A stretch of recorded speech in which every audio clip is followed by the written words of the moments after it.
ক্লাসে সবাইকে স্বাগতম। আমরা আজকে আমি মোহাম্মদ আব্দুল লতিফ, অ্যাসিস্ট্যান্ট প্রফেসর, নিজামপুর আলিম মাদ্রাসা। আজকে ইসলামিক ইতিহাস বিষয়, আজকের বিষয় পলাশীর যুদ্ধ। পলাশীর যুদ্ধ আমরা জানি নবাব আলিবর্দীর খাঁ দরিদ্র নবাব সিরাজউদ্দৌলা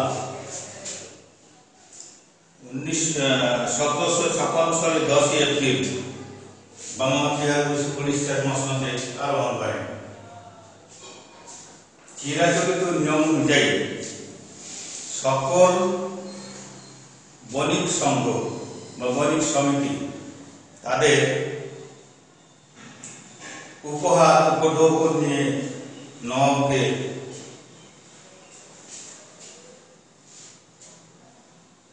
আশীর্বাদ পুষ্ট করে, কিন্তু ইংরেজরা যে কাজটা করে নাই, কোনো অভিনন্দন, কোনো উপঢৌকন কিছুই করে না। এছাড়াও শুধু তাই নয়, কৃষ্ণবল্লভ সহ অবাধ্য কিছু কর্মচারীদের ইস্ট ইন্ডিয়া কোম্পানি আশ্রয় প্রশ্রয় দিয়ে নবাবের বিরোধিতায় করেছিলেন। এর ফলস্বরূপ নবাব সিরাজউদ্দৌলা গভর্নর ড্রেককে ডেকে তার এখন্য কার্যকলাপ বন্ধের নির্দেশ দেন, কিন্তু তিনি তা উপেক্ষা করে চলেন।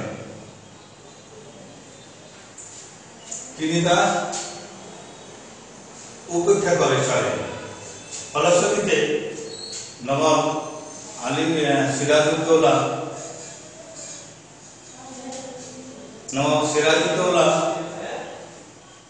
ইংরেজদের সাহায্য করার জন্য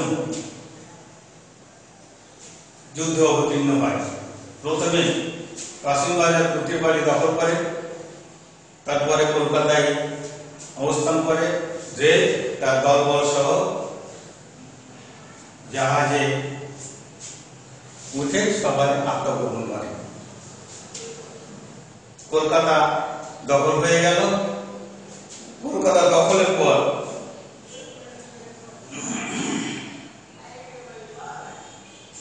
মানিক শাহ, অন্যতম সেনাধ্যক্ষ মানিক শাহের উপর কলকাতার দায়িত্ব অর্পণ করে মুর্শিদাবাদে ফেরত আসে। শুরু হয় পারিবারিক ও রাষ্ট্রীয় ভিন্ন ষড়যন্ত্র। অমিচাঁদের উদ্যোগে মির্জাপুর, রাজবল্লভ এরা নবাবের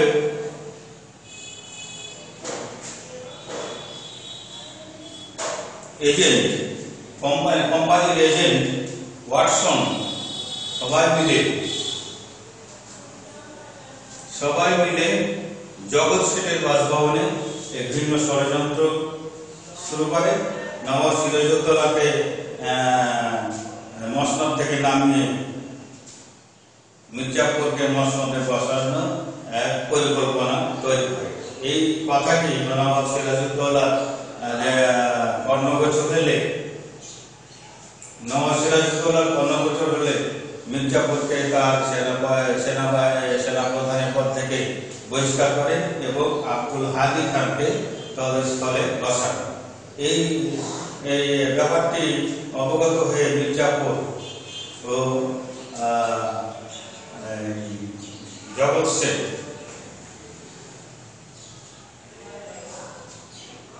কোরআন শপথের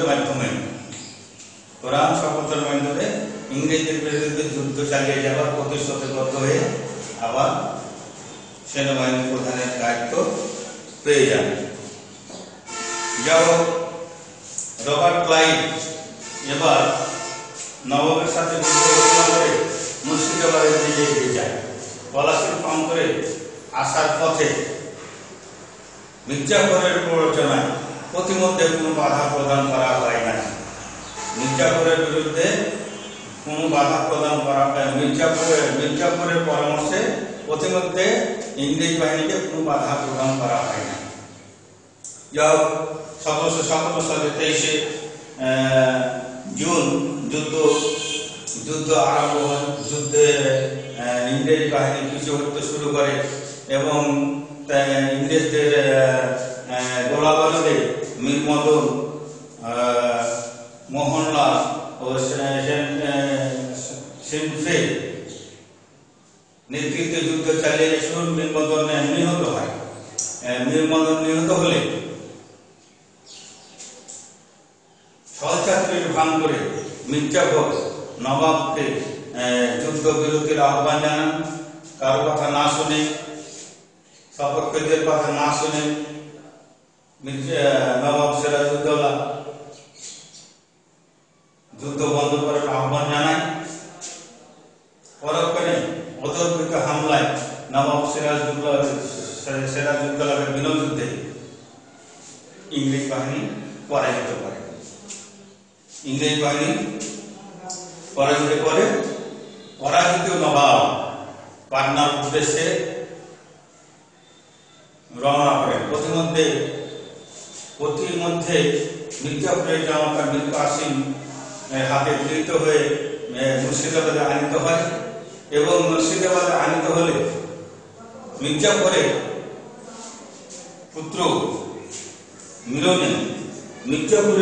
মিরনের আদেশে মোহাম্মদ বেগ বেশ টাকা পাওয়ার আশায়, বকশিস পাওয়ার আশায় মোহাম্মদ বেগ নবাব সিরাজউদ্দৌলাকে 1957 সালে 29 জুন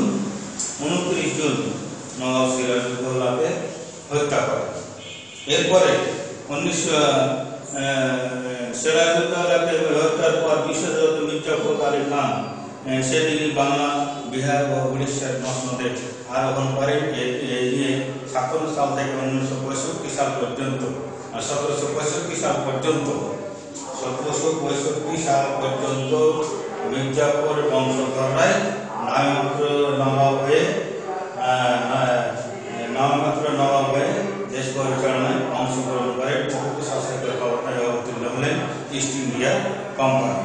যেও বিশ্বাসঘাতকের পুরস্কার স্বরূপ ইংরেজদের সহযোগিতায় মির্জাফর নবাব ইংরেজদের সাথে গোপন চুক্তি অনুযায়ী 24 পরগনার জমিদারি নিতে বাধ্য হন। 24 পরগনার জমিদারি দিতে বাধ্য হন। এই সময় ভ্যান্সিটা গভর্নর, নতুন গভর্নর ভ্যান্সিটা আবারও মির্জাফরকে জোরপূর্বক এক প্রকার গাইড করে তাকে মসনদ থেকে বহিষ্কার করে এবং তৎকালে মীর কাসিমকে নবাব বলে ঘোষণা দেন। মীর কাসিম নবাব পেয়ে তার চুক্তি অনুযায়ী টাকা পয়সা দেনা পাওনা দিতে তার মাথা মুন্ড খারাপ। যাও এক সময় তারা মীর কাসিম নবাবের ইস্ট ইন্ডিয়া কোম্পানির বিরোধিতা শুরু করে। এক পর্যায়ে 1763 সালে যুদ্ধ হয়। যাই হোক 1764 সালের 22 অক্টোবর মীর কাসিম, ওয়াজিদার নবাব সিরাজউদ্দৌলা এবং মোগল সম্রাট দ্বিতীয় শাহ আলমের সাথে যুদ্ধ আরম্ভ হয়। সেই যুদ্ধটা নাম হল বক্সারের যুদ্ধ। এই যুদ্ধ চলার আগে আবার মির্জাফরকে বাংলা, বিহার, উড়িষ্যার মসনদে ইংরেজরা বসান। আসলে এটা নবাবই বড় কথা নয়, মানমর্যাদাটা সম্মানটা বড় কথা। এটা নবাব নামে মাত্র নবাব, কিন্তু সকল ক্ষমতা চলে যায় ইংরেজদের হাতে। 1965 সালের 25 ফেব্রুয়ারি এই অপমানজনক সন্ধিপত্র অনুযায়ী বাংলার পূর্ণ শাসন ক্ষমতা নবাবের হাত থেকে কেড়ে নিয়ে নায়েবে নাজিম নামক একজন মন্ত্রীর হাতে অর্পণ করা হয়। নায়েবে নাজিম ইস্ট ইন্ডিয়া কোম্পানির কর্তৃক মনোনীত হতেন, যার পরিপ্রেক্ষিতে বোঝা যাচ্ছে যে আসল ক্ষমতা নামে মাত্র নবাব হতে না, আসল ক্ষমতা ছিল ইস্ট ইন্ডিয়া কোম্পানির হাতে, করার কিছু ছিল না। তারপরে ইস্ট ইন্ডিয়া কোম্পানি 1765 সালে বছরে 26 লক্ষ টাকা দেওয়ান বিনিময়ে মুঘল সম্রাটের নিকট থেকে এক ফরমানে বাংলা বিহার উড়িষ্যা রাজস্ব আদায়ের ক্ষমতা হস্তগত করে। এদিকে পলাশীর যুদ্ধ আর এইদিকে দেওয়ানি লাভ, তার মানে রাজস্ব আদায় তাদের হাতে পড়ে যায়।